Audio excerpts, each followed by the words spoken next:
बच्चों में पीठ दर्द का उपचार दर्द के कारण के अंतर्निहित निदान से तय होगा।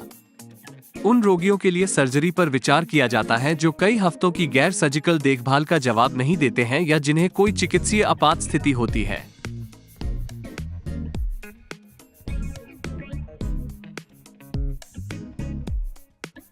पीठ दर्द से पीड़ित बच्चों और किशोरों के लिए मुख्यधारा के उपचार विकल्पों में उत्तेजक गतिविधियों से आराम, गैर स्टेराइल विरोधी भड़काऊ दवा और पीठ पर ब्रेस पहनना शामिल है। अधिकांश स्थितियों के लिए आमतौर पर किसी प्रकार की भौतिक चिकित्सा या व्यायाम कार्यक्रम निर्धारित किया जाता है। शारीरिक चिकित्सा।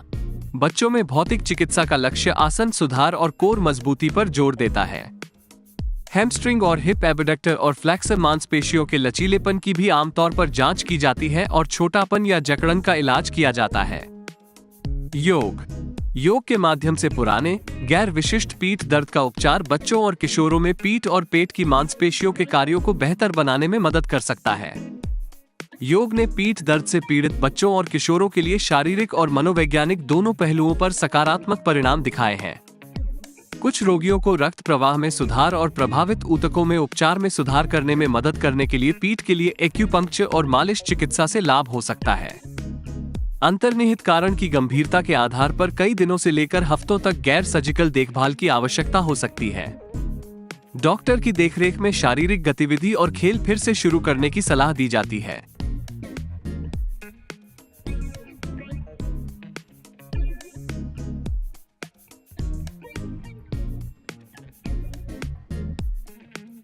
परिवार में पीठ के निचले हिस्से में दर्द, धूम्रपान या मनोसामाजिक तनाव के इतिहास के कारण बच्चों और किशोरों में पीठ के निचले हिस्से में दर्द हो सकता है।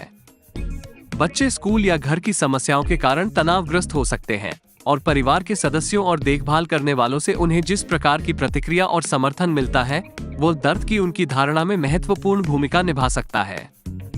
बाल रोग विशेषज्ञ के साथ परामर्श से पीठ दर्द के प्रति बच्चे की प्रतिक्रिया का मूल्यांकन करने में मदद मिल सकती है।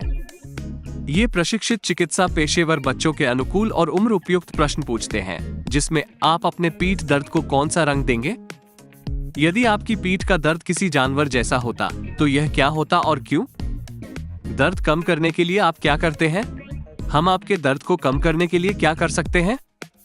मनोसामाजिक तनाव आमतौर पर किसी अलग कारण से पहले से मौजूद पीठ दर्द को बढ़ा देते हैं। मनोसामाजिक हस्तक्षेप को आमतौर पर बच्चों में पीठ दर्द के लिए एक सहायक और वैकल्पिक उपचार दृष्टिकोण माना जाता है, न कि प्राथमिक उपचार विकल्प।